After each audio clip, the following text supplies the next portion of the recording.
storing my information on your own independent servers. Well, I used to storing them on clouds. Yeah. And we saw that investigation by the European Central Bank into banks in Europe that were using cloud-based solutions as opposed to having their own servers, and the vulnerability people are feeling in that. Well, the word vulnerability, exactly right. Like people are vulnerable for cyber attack, having their money stolen, all that sort of thing. Governments interfering and saying, you know, what you can and can't spend your money on. You know, there's another picture to this. Of course, the social credit score. I'm in a dispute with a bank at the moment, right? And I've had to take it further than I would prefer to do so. The amount of information they've got on you is huge. Yeah, of course. Right? Yeah. And they've got every phone call that you've ever done. Yep. They've got all your PIN, password, vocal confirmations, all stored. Imagine that being hacked into. You think about how often MyGov has issues in being hacked and that kind of thing, right? The government own and hold so much of our information. Like you said, the institutions, the banks themselves hold a ridiculous amount of data about us. I mean, I understand that we're in a world of technology. I understand that, you know, things are different to what they were, you know, not that long ago.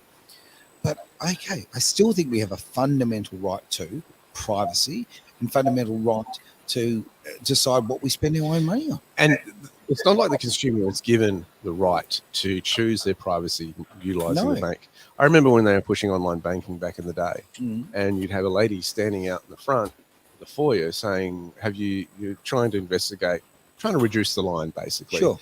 Investigate who could do what and what they needed and move clients through. Yep. Well, there was a huge push for a few years there. Well, you know, you can do this online. Yeah, you know, you can do this online. I'm sitting there thinking, what, at the expense of your job, right? Yeah. You were advocating to say goodbye to your own position. And obviously she or he was doing their job to do that. But now you've got these issues of privacy. You've got these issues of security. Sure. And, of course, we've got AI on the scene now. We've got quantum computing on the horizon. We do. And the banks are wanting to up the level. But it's like, well, hang on. Everybody's going, we didn't sign up for this.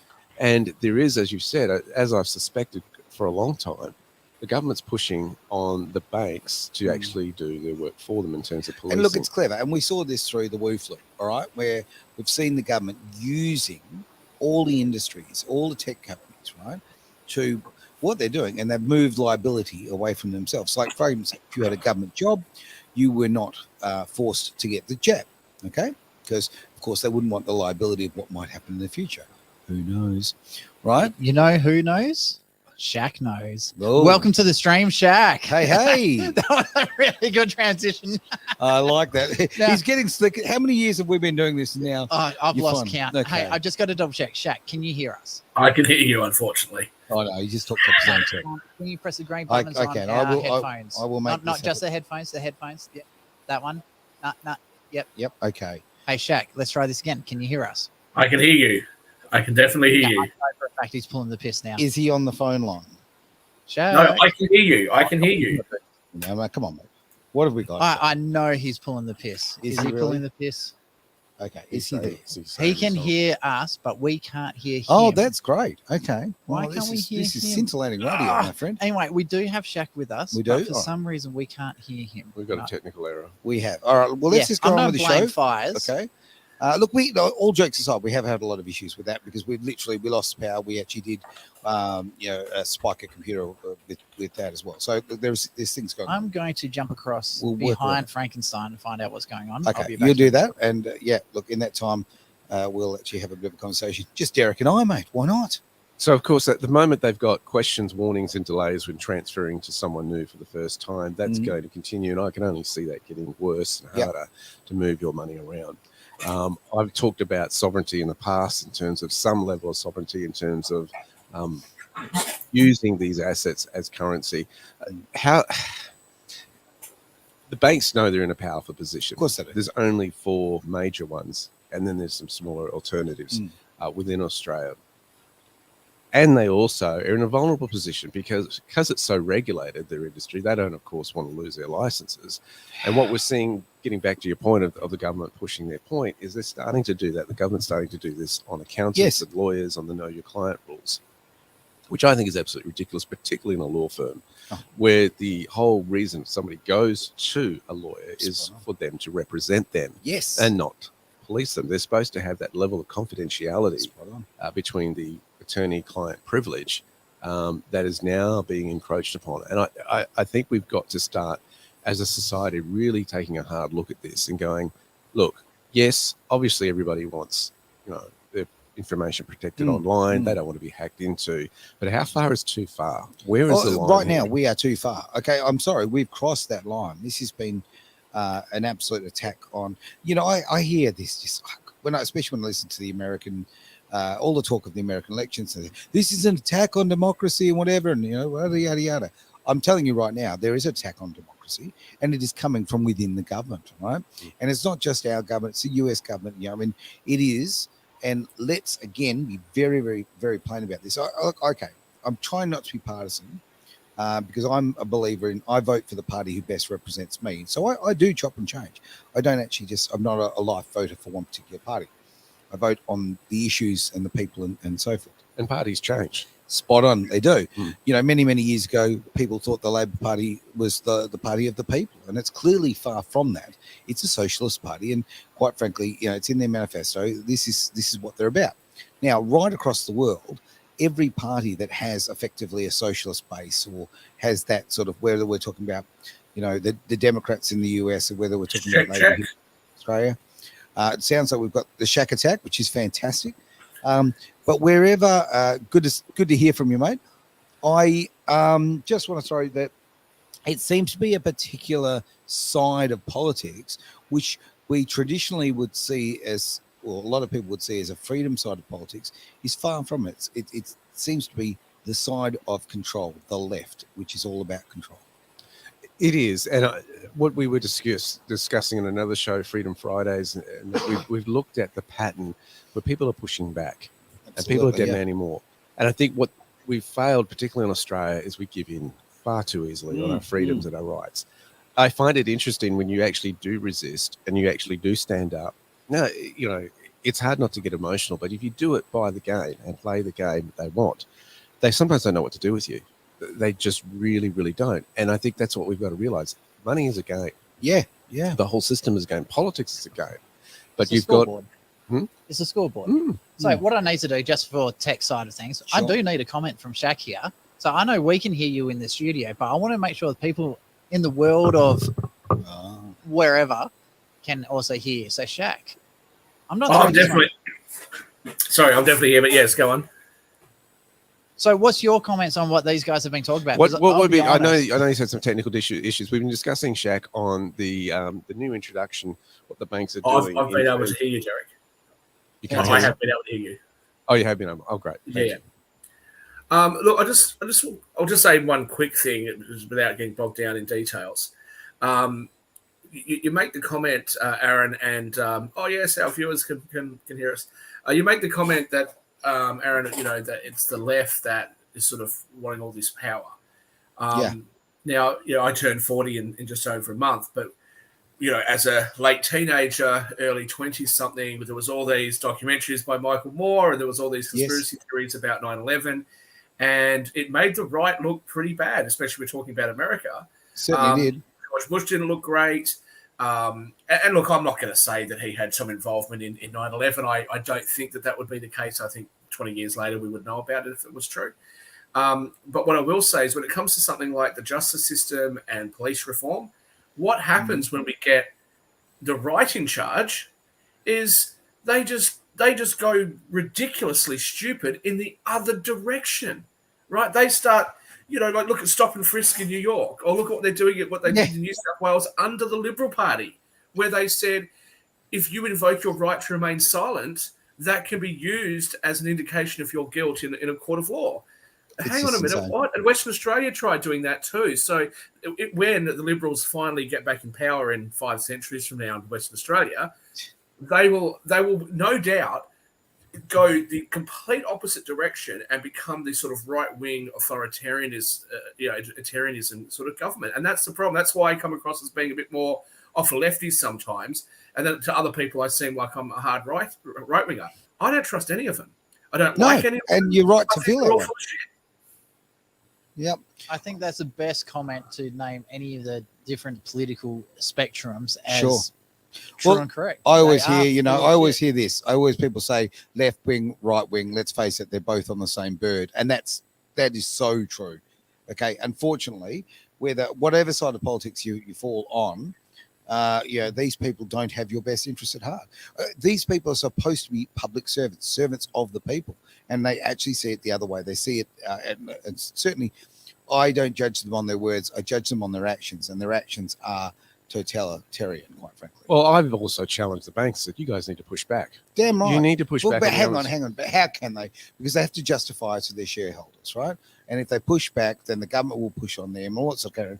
We've seen just with the yes vote situation. Well, hang on. would they, Aaron? Because there's only 4 major ones in Australia. Okay, I'll go with that. Let's take the airlines, right? Mm-hmm. Now, look what just happened with the airlines, okay? Qantas has been given the little golden handshake all the way, right, through stopping Qatar Airways from coming and doing the routes and all that kind of thing, right?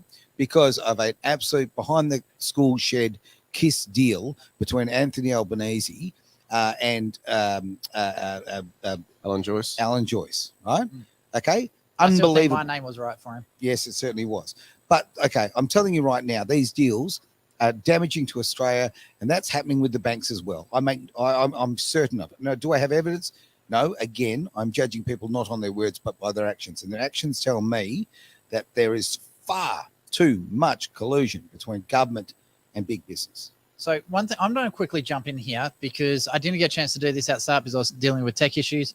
But as a lot of people are probably aware, I've been crazy sharing a heap of shit online over the last couple of days. Yes, Aaron had a fire. Yes, he lost everything. Hence the reason why he's not wearing a super loud shirt, unlike SHAK. So I just wanted to get a heap of thumbs up, heart emojis, and all that sort of shit on the stream. For the people who are listening on the radio, they won't see this, but stiff shit, watch on Facebook. So it's just I've got to give a shout out to Aaron for his courage in this situation.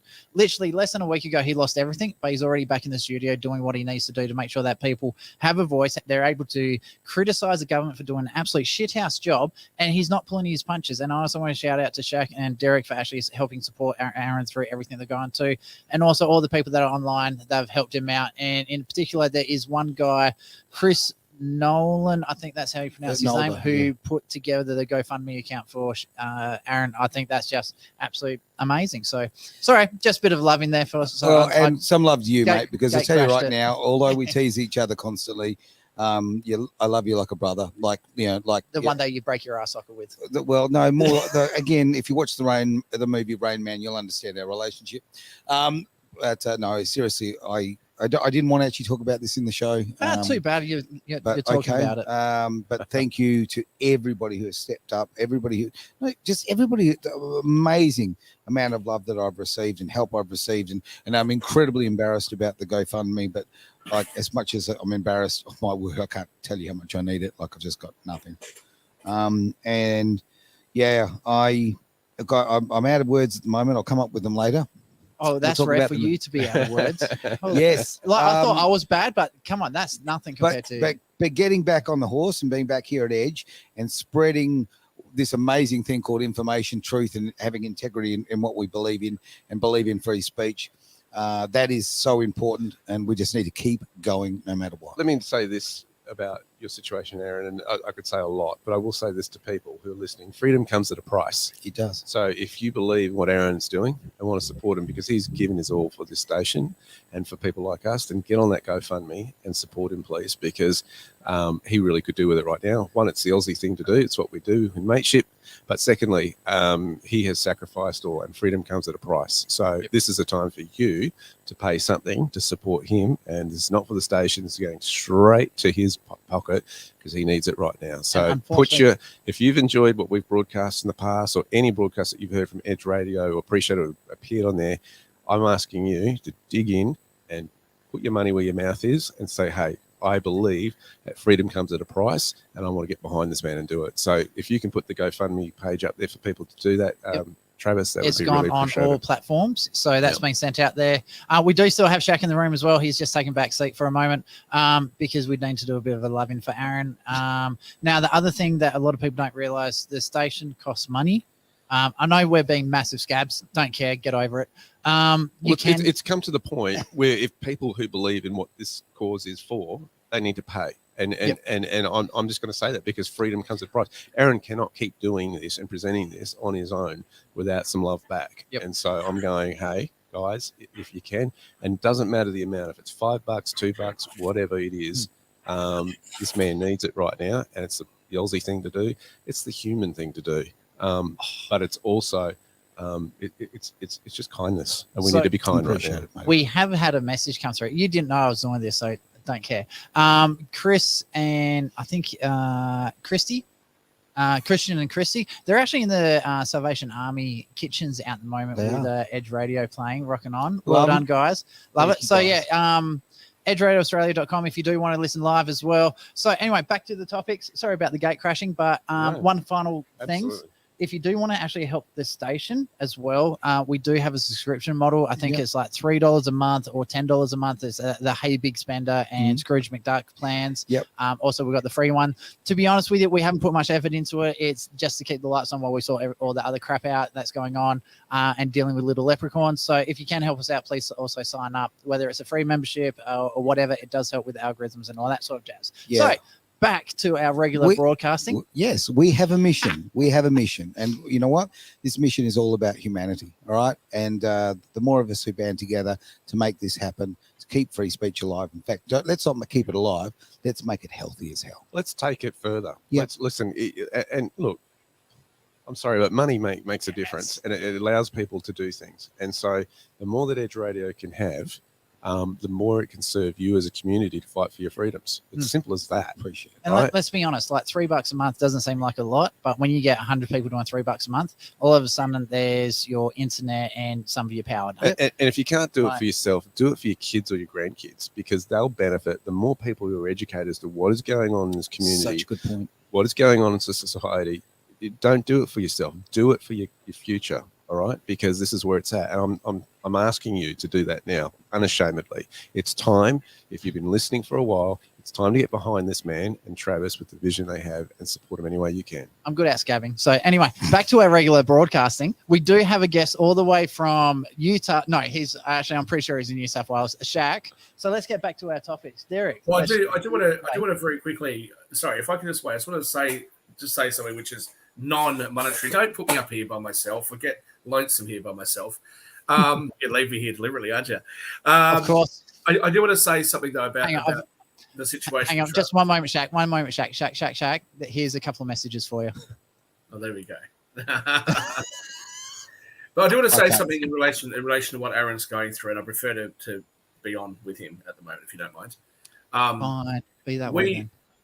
Not just the monetary help that he's received, but the outpouring of love that he's talked about, the messages he's got. I think he said that some random stranger bought him a doona and a couple of pillows. That is the Australia that I know. That is the Australian spirit that I know. And I'm pretty sure that everyone listening to our radio station would feel very similar to me on this. And that's why we have to stand up for our values and stand up for what we actually believe in. Don't let big media or, the big left organizations try to make you feel bad about being an Australian or feel guilty about achieving things in life or doing whatever it is that you're doing in life, because the Australia that I know is a spirit of helping out your fellow person. Obviously, in this case, we know Aaron, but, if it was a person who lived down the street from me and I didn't know them at all, I'd still go over there with a bowl of food or a six-pack of beer or, a pair of shoes or something. Always bring beer. Always. Yeah, the beer always helps, right? But that's the spirit of this nation. And although Qantas has sort of taken that for themselves, Australians are still Australians. And this is still a fantastic country. And that goes for Americans and Canadians and New Zealanders and, most of the people in Europe. We are all human beings. We are great, beautiful people. And just don't let anyone take that away from you, no matter what they say or do. Yeah. Thanks, mate. And I have to say, out of all of this, I hate mainstream media with a passion, but I have to say, shout out to Christopher Tan from SBS, of all places. Yeah. I've just had a message from Rebecca. I'm going to butcher the pronunciation of this one.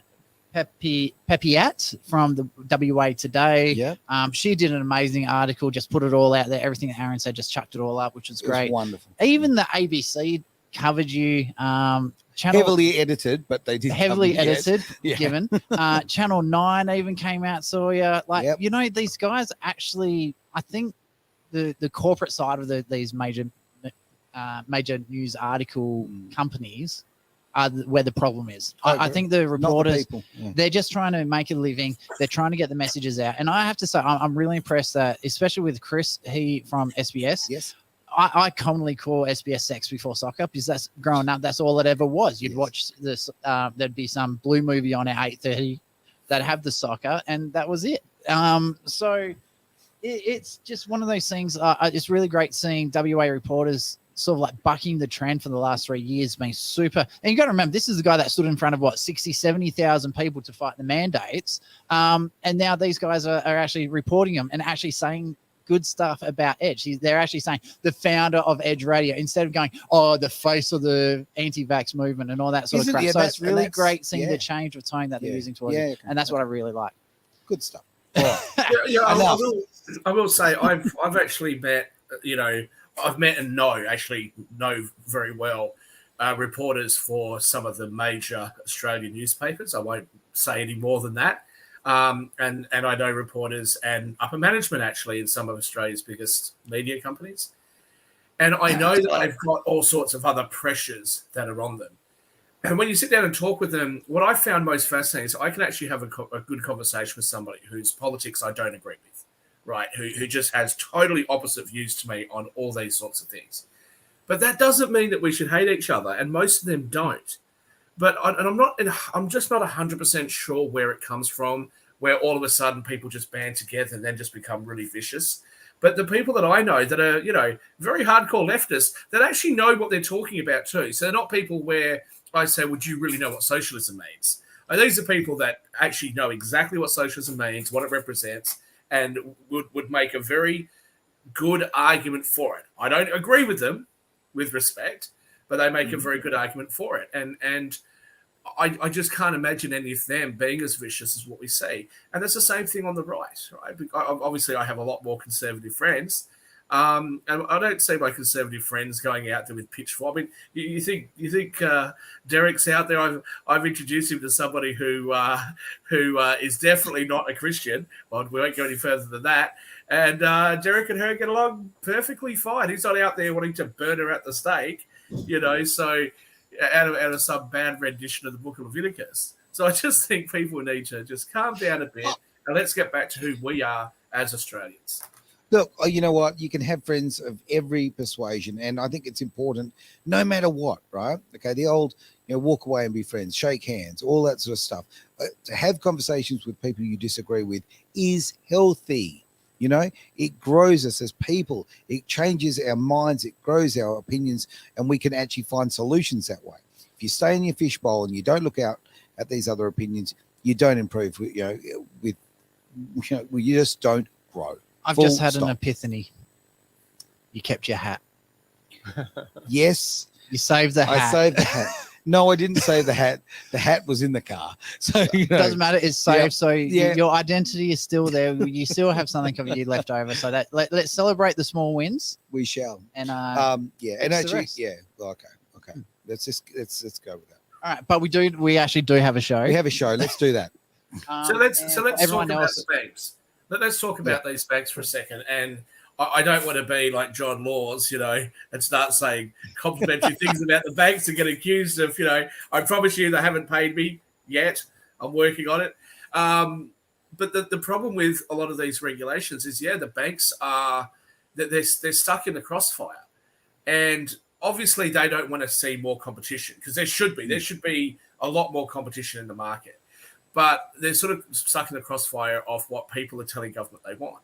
So, for example, am I still here? So, for example, you don't want to see the banks allow tens of thousands, hundreds of thousands of dollars to be taken out of bank accounts of older Australians who maybe have fallen victim to a scam. So there's pressure on the banks to try to protect them to make sure that money they're sending overseas is legitimate. what do you do? That slows down the transactions, but it also puts a little bit of a safety net in. We don't want to see the banks getting involved in money laundering and, the proceeds of crime and all that sort of stuff. So they put processes in place. And if you don't have those, well, that may create a banking sector that we're not going to be very happy with. We're very, very lucky in this country that during the debacle in the US of the credit crisis in 2007, 8, and 9, our banks sailed through, coasted through pretty well. They didn't get massively affected like those banks in America. That is very true. So, there's positives and negatives. The negatives is that legitimate, honest people that are trying to just live their lives or set up small businesses, set up various foundations and just different things can often find themselves in a very, very difficult position. And most notably at the moment, I know Derek's talking about something else, but most notably is the gaming industry right now. Most people think of the big gaming industry as being, the big sports bet, the Ladbrokes and the TAB and all that sort of stuff. But what about all those little guys that you used to be able to go to the big tracks at Randwick and you'd have, 500 bookies there on the rails, and now you don't. Now you've got 30 or 40.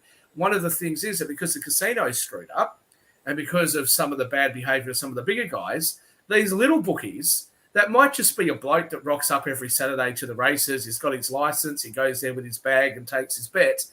He's no longer able to access banking services. These are the people that get damaged. It's the small businesses. It's the mum and dad that want to set up a little coffee shop who have to jump through all these hoops. And that's where there's a lot of damage being done. And I think that is what you guys referred to before. It's the big corporates jumping in with government. And I don't necessarily have a problem with that, by the way. I think that big corporates need to have some access to government. But what they shouldn't be able to do is to collude with government to try to protect themselves at the expense of everyday Australians who want to have their own small business, because that is and should be the backbone of the Australian economy. Well, the easiest way to look at it, small business is the number one employer for jobs in Australia. So it just really, and Shaq's not arc up on this one, I know he is, but it really infuriates me when Labor goes, we're for the workers, and all their policies just absolutely screw over small businesses, and they just make things next to impossible, where the major corporations have the surplus funds to hire the lawyers, the admin staff, everything to wade through all the red tape to do what they need to do.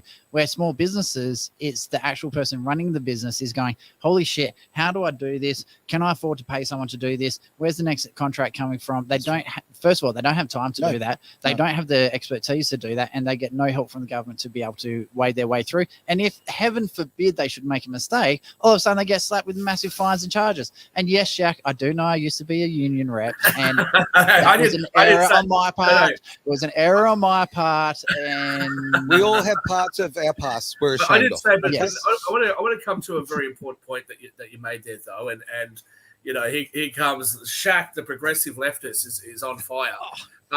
you need a green shirt, Shaq. A lot of the things that the Labor Party claims to have stood for, and the unions claim to have stood for, actually makes sense, right? You want to make sure that there's health and safety rules in place. Yeah. Now, they can get really annoying. But actually, if you go to some other countries, especially the Asian countries that are more accessible to Australians, and you see people up power poles with no safety harnesses and all this sort of stuff, you look at that and you go, oh, gee. And what happens if they fall and break their arm or break their leg or die, right?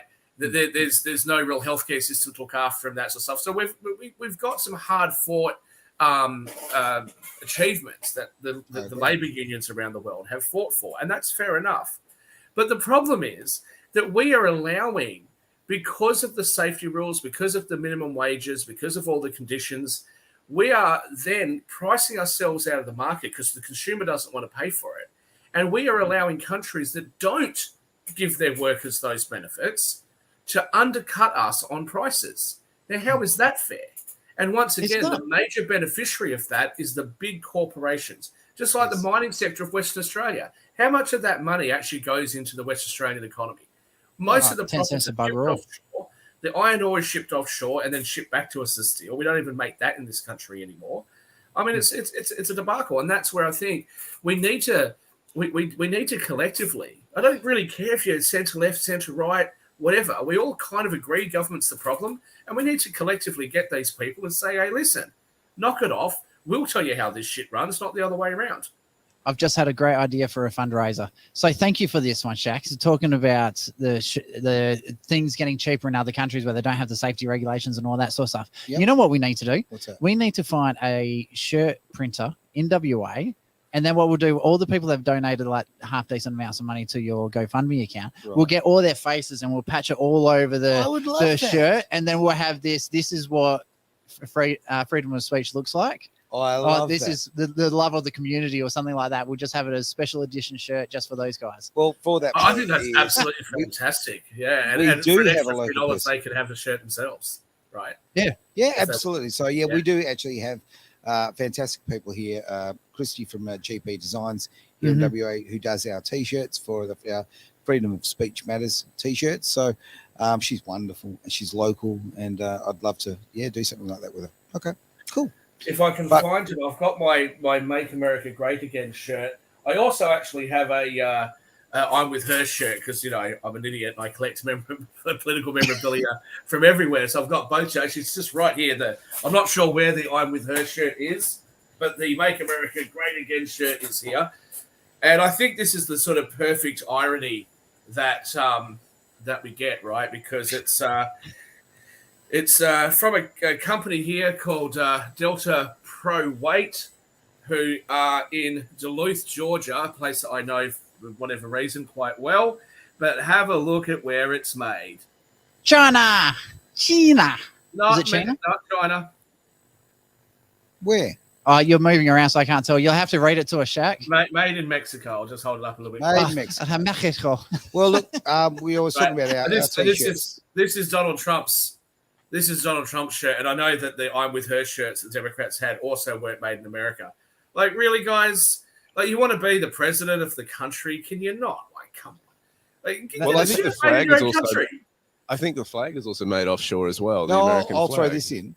We went absolutely everywhere trying to find Australian-made shirts for Edge. Right? Oh, they don't exist. They do not exist. There is not a company in this country that actually makes them. I think the closest one that makes them to Australia is Bangladesh. And that's where we went. And basically, so we have Bangladesh T-shirts, but they are printed here in Western Australia. You want to know something That's really, the really best I funny? could do. So the most anti-immigration political party in Australia would be arguably One Nation, or their One Nation hats are all made in China. No way. Yep.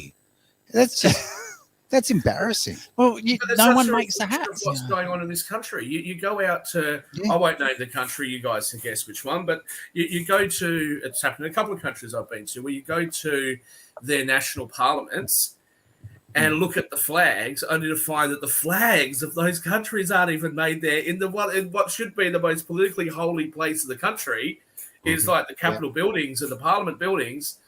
And the flags aren't made. It's like, what are you doing? And the US, for example, where most of their flags, like over 90% of their flags, are made in the US. But you go to some certain places and you see flags that are American flags not made there, and you go, "What is going on? You can't do that." Yeah, look at penicillin. We have, every time there's a shortage of penicillin, penicillin prices go up through the roof. Now, this may not sound like a particularly big deal until you find out that there is only 4 penicillin manufacturers in the world. 4. It's mold. How hard is it to make? There's a tiny. There's a heap of it in my fridge. There's a tiny small one in Austria that doesn't even produce enough for Austria, and the other 3 are in China. Now, I've got nothing against China. There's nothing wrong with that. They've got a big population. But wait a minute. That's the entire world supply of penicillin. Why don't we have a penicillin factory down in, like, I don't know, inner city Melbourne, or, you know, Sydney, or, you know, like near some of these medical schools, or somewhere in Western Australia near the universities where all the uni students, you know, who are studying these sort of subjects can come out of. They've got great medical schools at UWA, at ECU, etc. Yeah. You'll love this one, SHAK. Producing Well, this those stuff. in inner city Melbourne, if you're looking for a place that needs penicillin, it's inner city Melbourne. So this is something that SHAK will love. Okay. So in Australia, you're not allowed to have your refined uranium because, you know, it's dangerous for weapons and all that sort of stuff. But we actually have an active nuclear power plant. I think it's in Sydney or Melbourne to produce all the radioactive waste that they use for cancer treatment and all that sort of stuff. So if we can have an active nuclear power plant inside of Sydney. Why can't we have a nearly said Palestinian penicillin. penicillin manufacturing thing, whatever, in Sydney or something?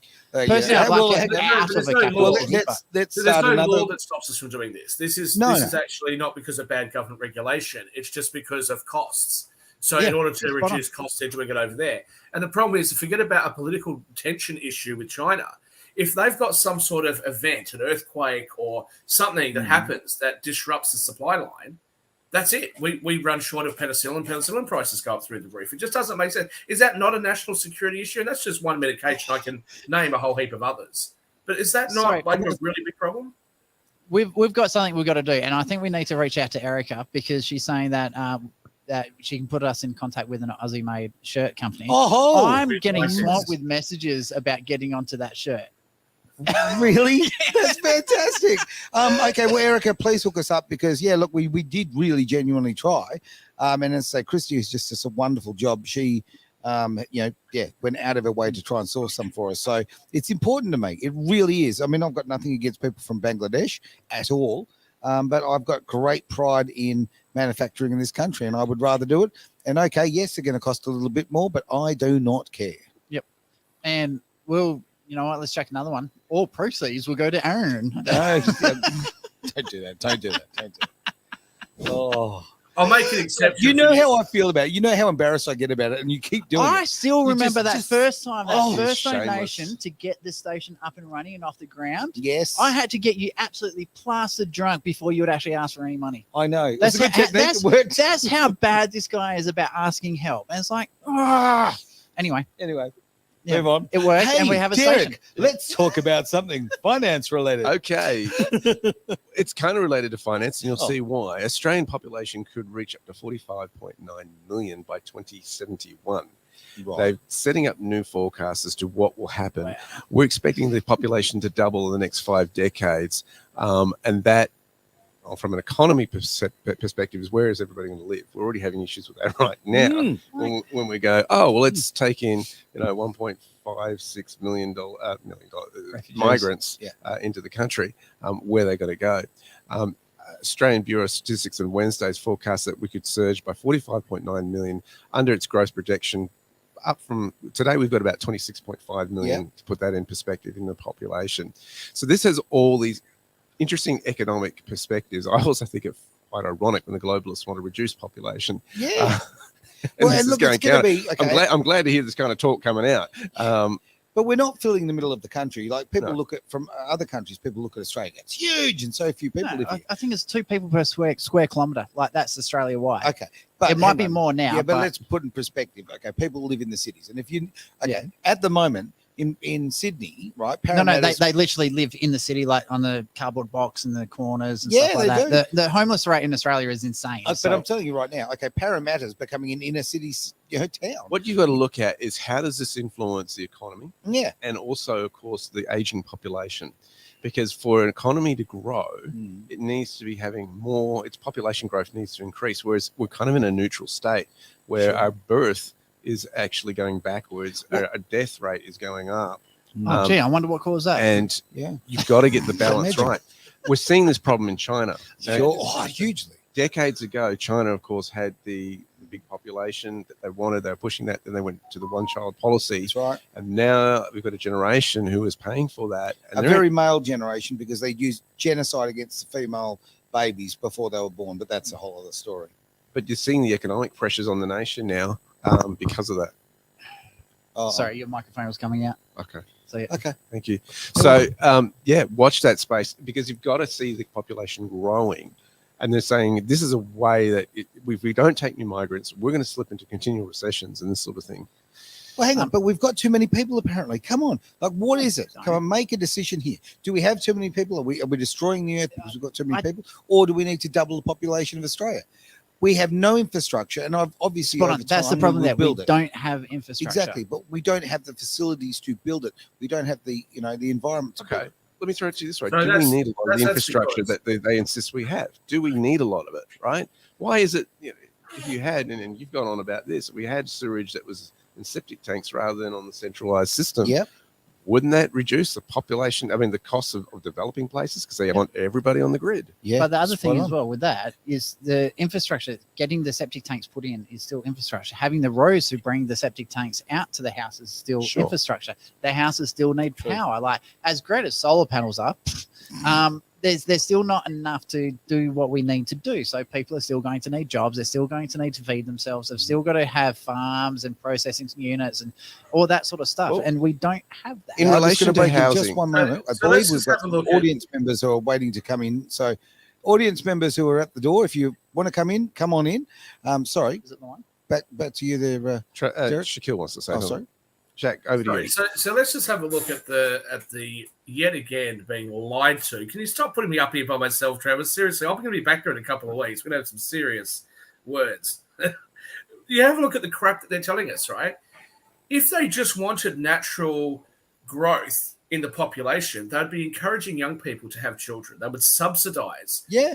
their ability to buy a home for themselves. Okay. They would do all sorts of things. And just have a listen to what Michelle Bullock said the other day when she was announcing that Australians should get ready for yet another rate increase. Okay, as the governor of the Reserve Bank of Australia, Sure. she said that she was concerned about the increase in population because of the new immigrants coming in, and that she was concerned that wages were growing too fast. No way. So if you think that the cost of living's bad right now, just hold your horses just a little bit, because they would rather your wages go down. This is what they're planning at the moment. So you're going to have a higher unemployment rate. You're going to have less wages, still with inflation, which means that your buying power over time gets lower. And hey, Labor Party's way of fixing all of this is to increase taxes.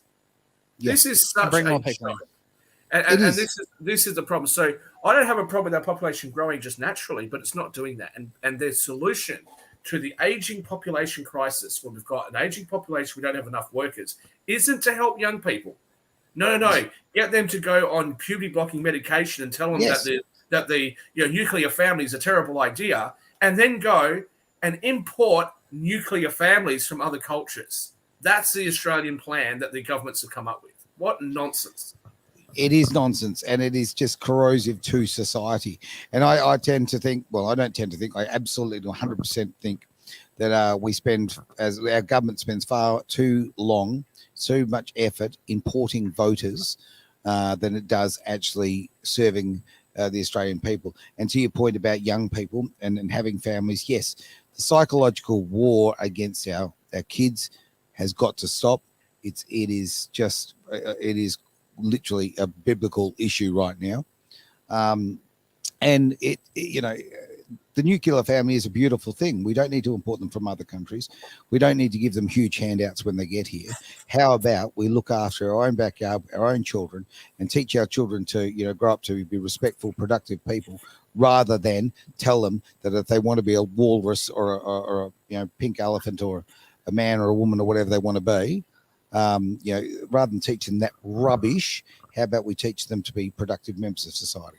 We absolutely, I would encourage immigrants that want to come here, great, make a better life for themselves, but you don't just come here and drain our resources. That's just not right. It's not fair. I just want to touch on a very sore topic for you. I'm sorry, Aaron, but you talked earlier about on a different show about parental alienation.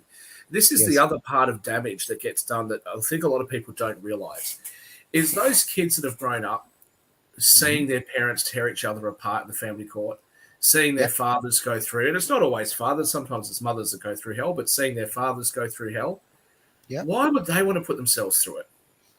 Oh, exactly. Absolutely. And a lot of kids that are my generation, Travis's generation, we started to see high divorce rates. I swore that I would never, I would absolutely make sure I did everything I could to make sure that didn't happen with my future wife and children. Well, I never got married. I don't have children as yet.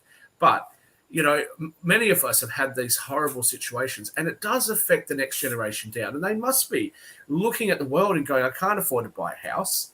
I can't, if I go to university, I'm going to spend $100,000. I'm going to get a degree that doesn't really help me in any meaningful way. But if I don't have it, I can't even get a job as a bartender. It's just becoming too hard.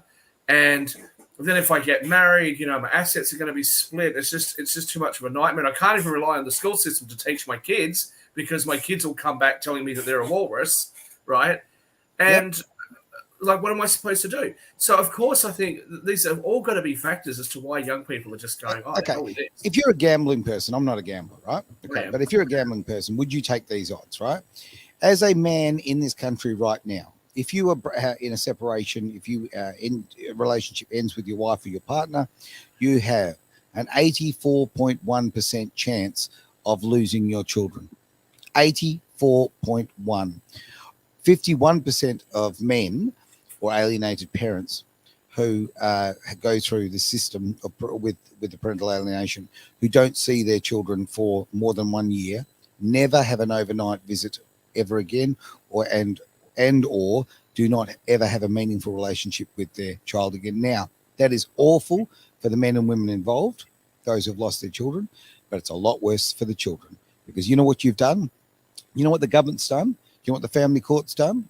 They've just made themselves some consumers, some customers of tomorrow, because you've taught those people, this negative image of the world. All you're doing is feeding the mental health industry. You're teaching just that separation is just that a relationship is a disposable thing. What's happening right now, all the damage it's doing to men and women as far as parents go, forget about that.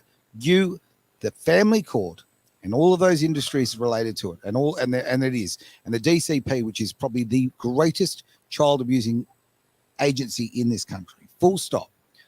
Right? They are not interested in the growth of our country. They're not interested in people's lives or the quality of their lives. They're interested in manufacturing customers of tomorrow. That's what they are. That's what's happening.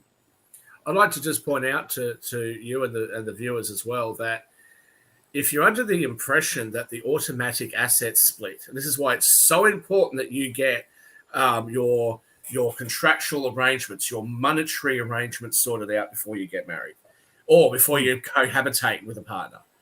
Because most people think that the automatic split is 50-50. Oh, no. It ain't 50-50. It's been that way for a long time. I believe that it's generally something like 60-40, 70-30, but there has been cases where it's been 95-5. Okay?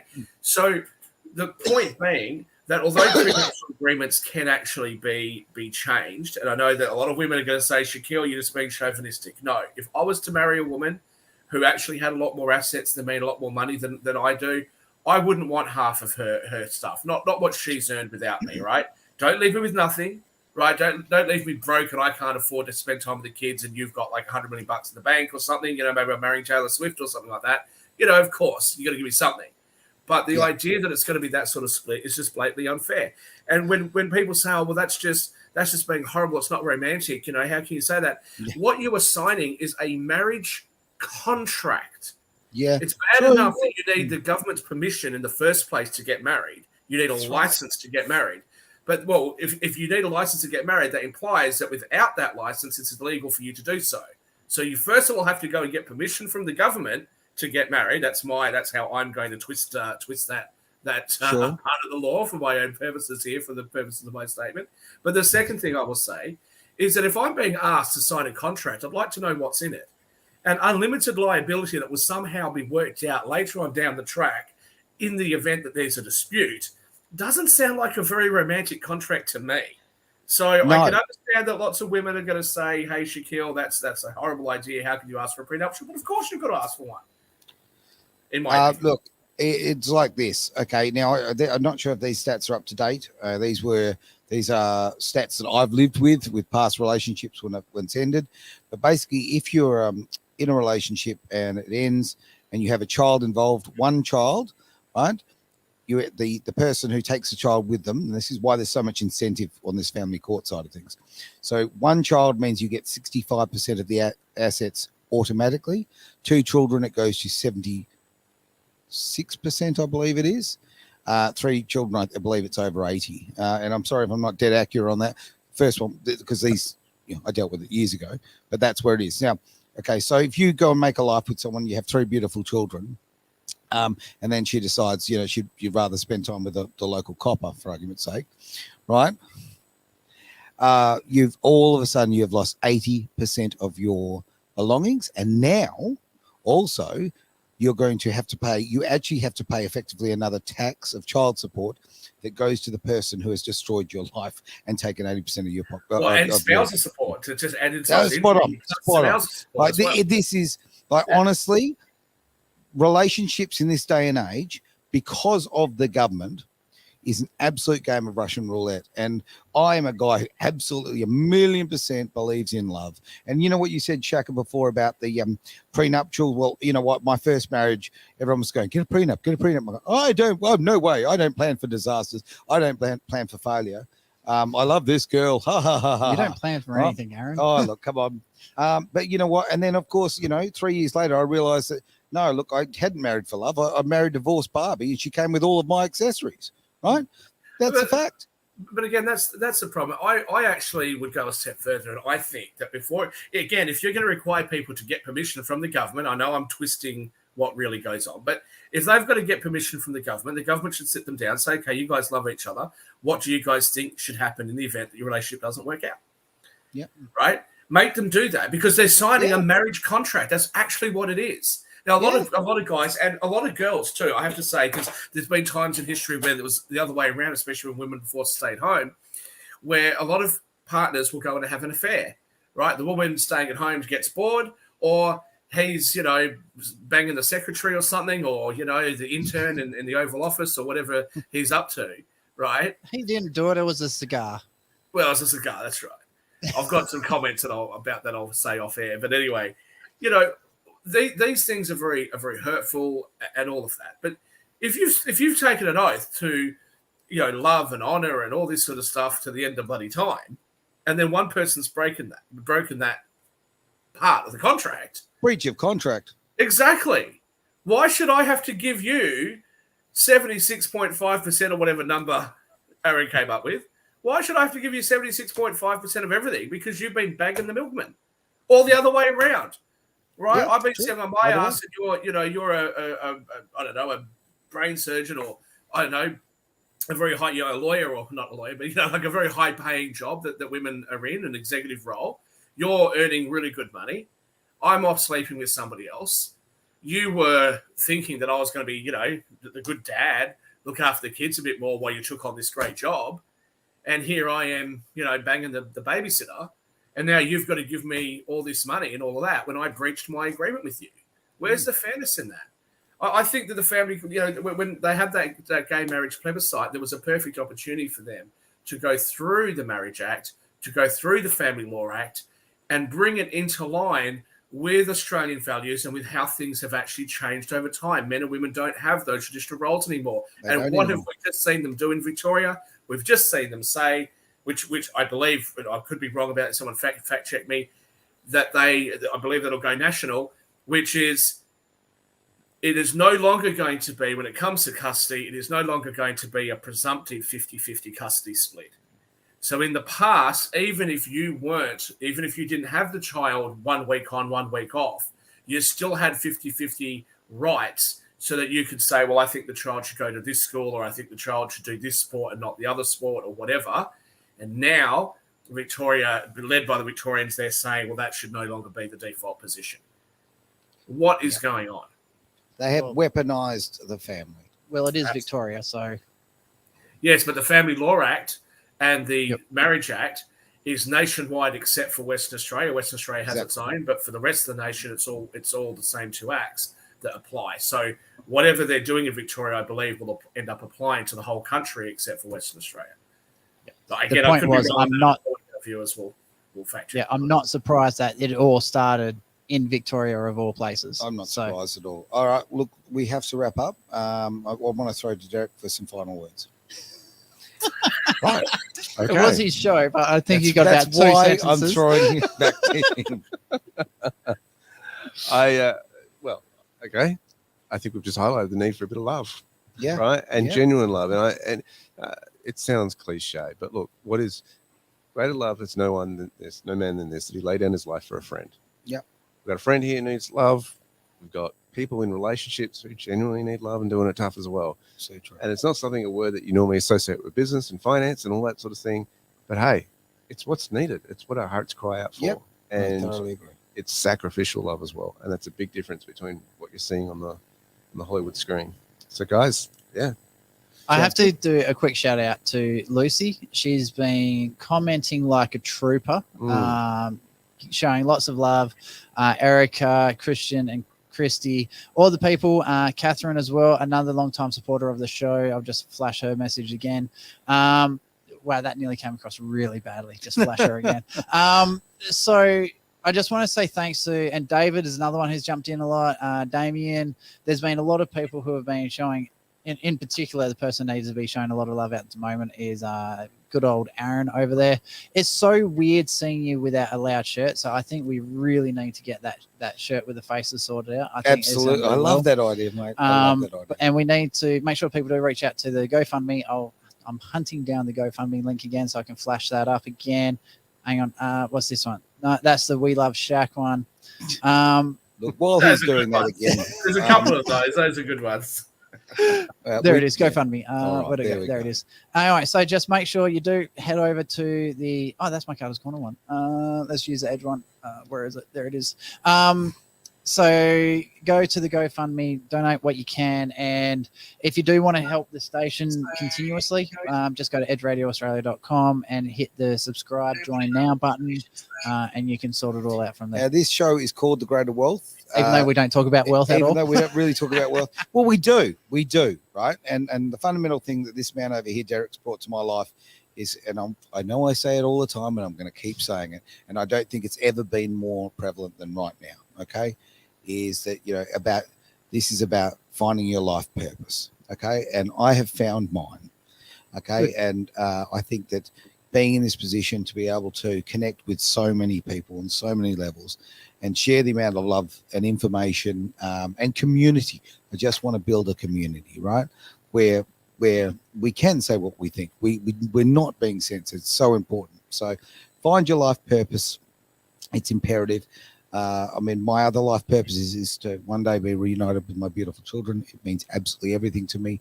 And I won't go into details, but a friend of mine, because of this, has been reunited with his daughter.